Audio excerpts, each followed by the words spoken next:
अस्सलाम वालेकुम दोस्तों। आज का मौजू हर मुसलमान के लिए एक नेमत से कम नहीं है, क्योंकि आज हम रोज़े के मकसद की हकीकी तशरीह करने जा रहे हैं। बात दरअसल ये है कि अल्लाह पाक कुरान मजीद में जब भी कोई हुक्म फरमाता है तो साथ उसका मकसद ज़रूर बयान करता है, मगर हम हुक्म के पीछे तो चल पड़ते हैं, लेकिन इसके मकसद पर तवज्जो करने की ज़रूरत ही महसूस नहीं करते। यही वजह है कि हम सारी ज़िंदगी हुक्म पूरे करने के बावजूद भी उसके मकसद से कोसों दूर रहते हैं।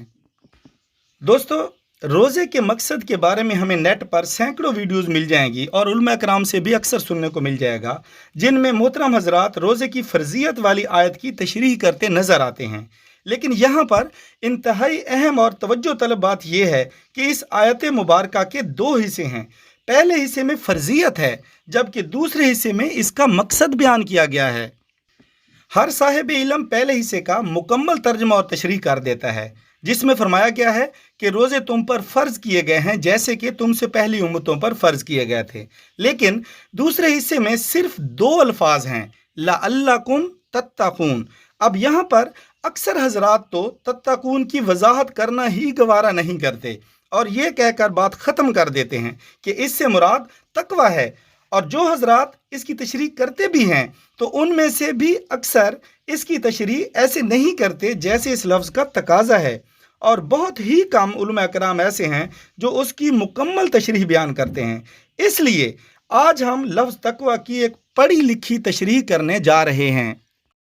और जब हम जान चुके हैं कि रोज़े जैसी तकालीफ बर्दाश्त करवाने का मकसद तकवा है, तो आइए लफ्ज़ तकवा की मजहबी, नफ्सियाती, फितरी, साइंसी और मेडिकल पढ़ी लिखी वजाहत करते हैं। बासानी समझने के लिए हम लफ्ज़ तकवा को दो तनाजुर में देख लेते हैं। पहला तनाजुर जो कि आपको अक्सर सुनने को मिलता है वो है परहेजगारी। परहेजगारी से मुराद ये है कि हम रोज़े में होने की वजह से उन गुनाहों से भी परहेज़ करते हैं जिनसे हम आम दिनों में परहेज़ नहीं करते।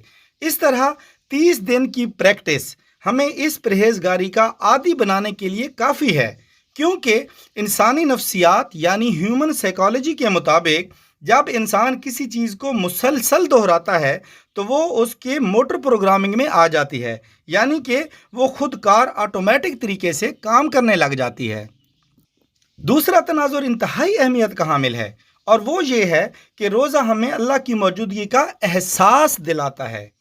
इस बात को हम एक मिसाल से समझते हैं, और वो मिसाल ये है कि रोज़े में जब बंदे को गुनाह की सोच आती है तो उसे फ़ौरन ज़मीर से आवाज़ आती है कि अल्लाह देख रहा है, और इस तरह तुम्हारा रोज़ा टूट जाएगा। लिहाजा तन्हा होने के बावजूद वो गुनाह नहीं करता, क्योंकि उसे एहसास होता है कि यहाँ बेशक कोई भी नहीं है, लेकिन अल्लाह इस तन्हाई में भी मुझे देख रहा है। लेकिन आम दिनों में जब वही बंदा गुनाह का सोचता है तो उससे ज़मीर से वैसे ही आवाज़ आती है कि अल्लाह देख रहा है, लेकिन अब की बार सूरत हाल मुख्तलिफ होती है और वो बंदा बावजूद ये जानने के कि अल्लाह देख रहा है फिर भी गुनाह का मुर्तकिब हो जाता है। इसकी वजह क्या है?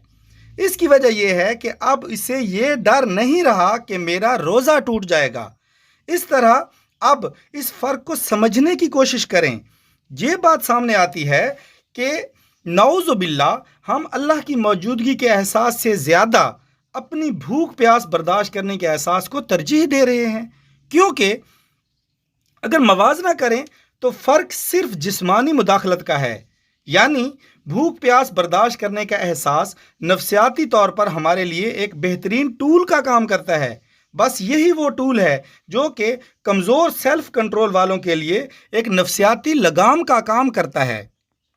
और आखिरकार 100% असर ना सही, लेकिन कुछ फ़ीसद असर भी इंसान को एहसास दिलाने के लिए काफ़ी कारगर साबित होता है, और नतीजतन हम एहसास गुनाह को आम दिनों में भी अहमियत देने लग जाते हैं।